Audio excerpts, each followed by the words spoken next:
Mootittii Olompikii Atilaantaa Oromtittii dubartii Afrikaa yeroo jalqabaatiif Olimpikiidhaan maaraatoonii injifattee seenaa boonsaa hojjettee ol keesse Atileet Faaxumaa Roobaa.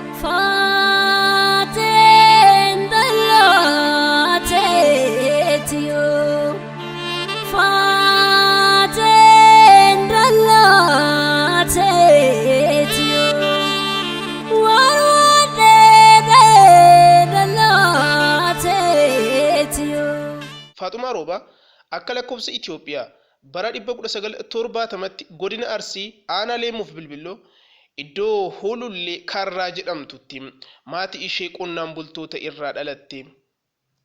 Faaxumaan baadiyyuma kana keessatti kan guddatte maatii ishee gargaaraa loon tiksaa erga guddattee booda mana barnootaa galuun barachuu jalqabde. Manni barumsaa mana maatii ishee irraa fagoo waan ta'eef dhaqaa galaan kiiloomeetira 14 miilaan deemuun barachaa turte. Faaxumaa Roobaa bakki jireenya isaanii baadiyyaa ta'uu isaa irraan kan ka'e yeroos televizyoonis ta'ee raadiyoon waan hin jirreef waa'ee atileetiksii homaayyuu wanna beektu hin qabdu ture. Ta'us kan barsiisonni isaanii mana barumsaa keessatti ispoortii isaan dorgomsiisuun qabxii isaaniif qabaa turan Faaxumaa fi barattootni kan akka isaan waa'ee ispoortii hubannoo horatanii fi bu'uura ta'e.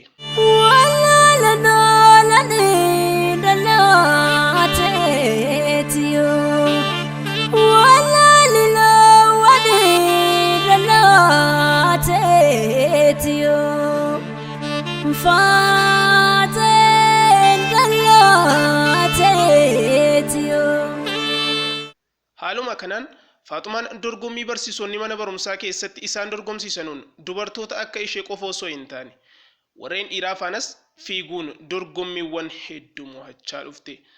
Atileet Faaxumaa Roobaa boodas mana barumsaa irraa filamtee yeroo sana Awuraajjaa kan jedhamuuf akkasumas kutaa biyyaa kan jedhamu bakka buutee dorgomuu eegalte.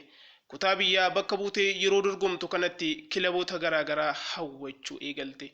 Maarree namni Haji Bulbulaa jedhamu kilabni manneen sirreessaa federaalaa irraa Faaxumaa bira dhufuun kilabichi akka ishee barbaadu barnoota ishees akka barattuu fi mindaas akka isheef kaffalan isheetti hime. Achis Faaxumaan Haji Bulbulaa waliin maatii ishee mariisisuun gara magaalaa Finfinnee akka dhuftu ta'e.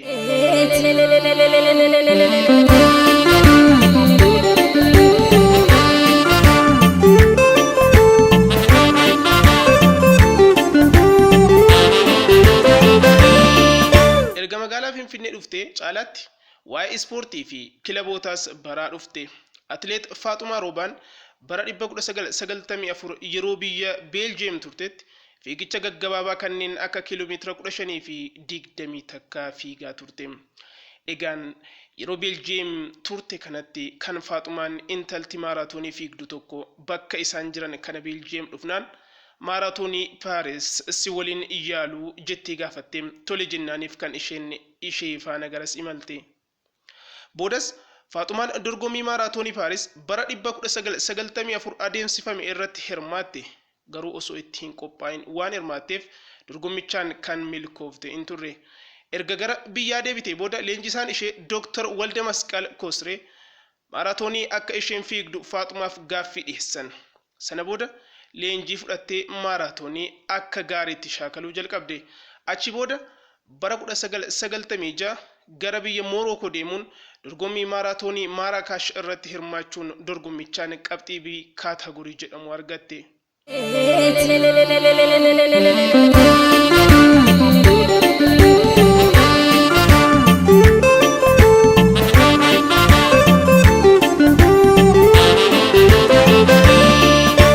Lama boodas dorgommii maaraatoonii Room hirmaachuun qabxii A kaataagorii jedhamuu fi Olompikii hirmaachuu ishee dandeessisu argatte. Kanumaan shaakallii gochuun bara 1996 dorgommii guddicha yeroo jalqabaatiif irratti hirmaatte kan ta'e qooda fudhachuuf gara Olompikii Atilaantaa biyya Ameerikaatti adeemsifamee deemte.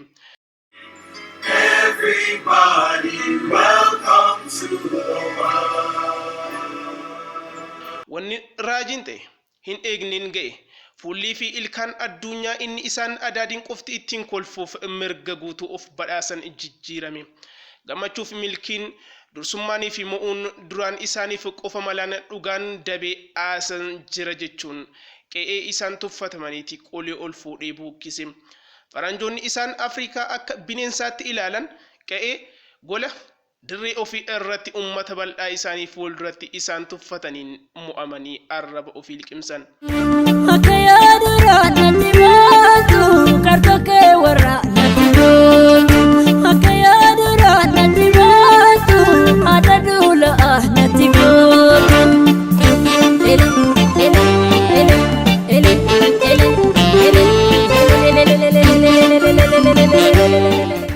Har'a mormi isaan olaantummaan keenya mo'uun nuuf amala qofa osoo hin taane aadaadha, mallattoo jiraachuu keenyaati jedhanii akka nama rabbiif gugguufuu lafatti gadi kiyya'ameera.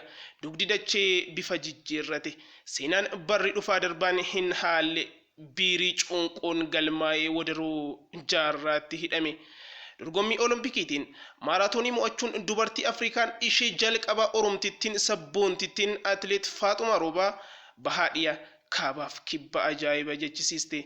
Injifannoo ijoolleen Afrikaa har'aa irra deddeebiin mo'achuun irra dabranii riikardiiwwan addunyaa harka isaanitti galfataniif bu'uura hangafaa keesse Faaxumaa Roobaa.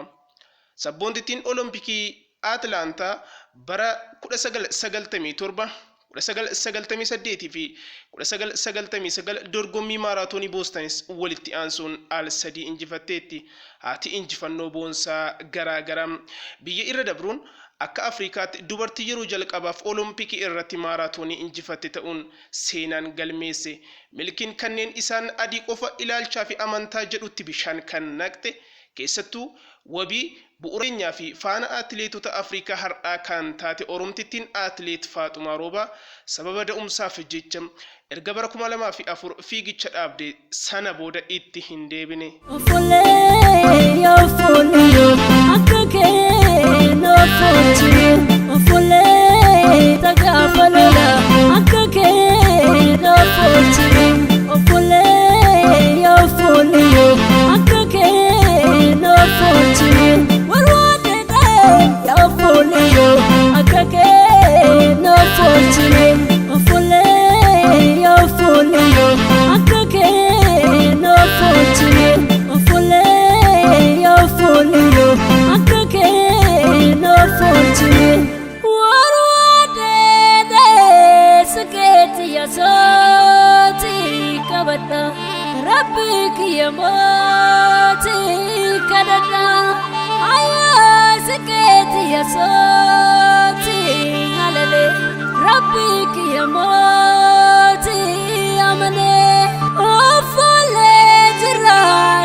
Rabbi ki